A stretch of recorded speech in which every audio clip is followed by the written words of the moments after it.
All right, we're going to talk about a piece of technology so small you could fit a bunch of them in the palm of your hand, but it literally helped build the world's first cities. Yep, we're talking about a simple clay token and how it completely changed the course of history. So let's get into it. Okay, so picture this. You're in charge of an ancient Sumerian city, something like 5,000 years ago. Things are booming. You've got trade, you've got workshops, taxes, thousands of people, all this stuff to manage. So how on earth do you keep track of it all when you can't even write down a shopping list? And look, this wasn't just some thought experiment. Sumerian civilization was exploding in complexity. We're talking about these massive temples and palaces that were like central command for huge amounts of goods and labor. The old way of just, remembering who owed what, that just wasn't going to fly anymore. They desperately needed a system. And that's really the heart of the problem, which brings us to our first section. These early cities were facing a major issue. Their own success was creating this massive administrative headache. Now, for a super long time, they did have a system, and honestly, it was pretty brilliant. They used these small, shaped bits of clay, we call them tokens, to stand in for the basic stuff that fueled their entire society. The whole thing was beautifully simple. A little cone-shaped token might mean a small measure of grain. A sphere could be a bigger measure. Maybe another shape stood for a sheep. This system was all over the ancient Middle East for thousands of years. And for tracking the basics of a farming economy, it worked perfectly. You can almost think of it as the world's first spreadsheet. I mean, it's a physical, three-dimensional way to manage data. Pretty cool, right? But, and here's the big but, what happens when your economy isn't just about farming anymore? Sumerian cities started having workshops filled with craftsmen making all sorts of things: pottery, clothes, tools, and that old system that was only good for raw materials, it was suddenly way out of its depth. And this pressure, this need to track new things, it led to a major breakthrough. It was a quiet revolution, but a revolution nonetheless. They started making tokens for finished goods. So here's the absolute key innovation. The Sumerians didn't just throw out their old system, they built on top of it. Next to the old tokens for things like grain and sheep, they created a whole new vocabulary of tokens for things like bread, jars of oil, and clothing. They went from just tracking the ingredients to tracking the final product. And this right here really shows you the huge conceptual leap they took. See, a token for grain is one thing, but a token for a loaf of bread, that represents so much more. It's the grain, sure, but it's also the human labor, the grinding, the mixing, the baking. All of that is captured in this one little object. All of a sudden, the city administrators could speak this new, way more sophisticated economic language.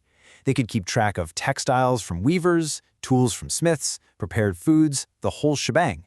This simple change allowed them to manage a much more complex, vibrant urban economy. So let's really dig into the impact here, because this tiny accounting trick had absolutely massive consequences, not just for Sumerian society, but for the future of, well, all human communication. This quote just nails it. Think about it. In a world with no barcodes, no spreadsheets, nothing like that, these little tokens were a physical inventory system. Each shape was a code that could turn the chaos of a temple storeroom into organized, manageable data. So how did this actually change things for the people running the city? Well, it was a total game changer. They could do incredibly precise inventories, they could accurately track taxes being paid, not just in grain but in finished goods, and they could manage redistributing things like bread rations to workers with perfect clarity. And what's so amazing is that when we look at these tokens, we're not just seeing an accounting system, we're seeing a society. The fact that a token for a piece of cloth even exists tells us there were professional weavers. A token for a tool tells us there were skilled metal workers. It's like the archaeological footprint of a specialized modern workforce. But here is where the story takes a wild turn. Because this system, which was just designed to track bread and oil, accidentally created the foundation for one of the greatest inventions in human history: writing. Okay, walk through this with me because it's brilliant. First, you've got your tokens. Now, for a big, secure shipment, you'd seal them inside a hollow clay ball, kind of like an envelope. But wait, how do you know what's inside without smashing it open? Simple. You press the tokens into the wet clay on the outside before you seal it. And then, at some point, someone has this genius realization. If the marks on the outside tell you everything, why do you even need the tokens on the inside at all?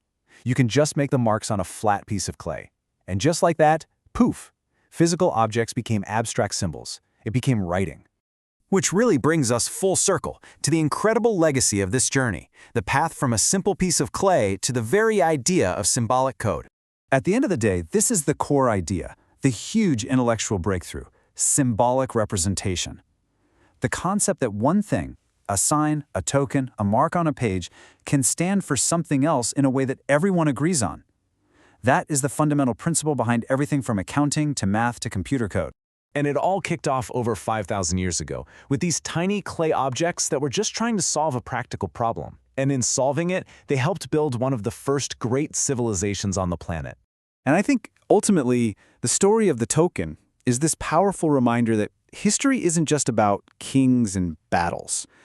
A civilization is built on a foundation of these seemingly boring innovations, the little tools that let us organize ourselves, manage what we have, and create order out of chaos. Which kind of leaves us with one last thought to chew on. From the Sumerian token all the way to the QR code, we've always invented symbols to manage our world. So, it makes you wonder, what are the simple, maybe even overlooked tokens of our time that are quietly laying the groundwork for whatever comes next?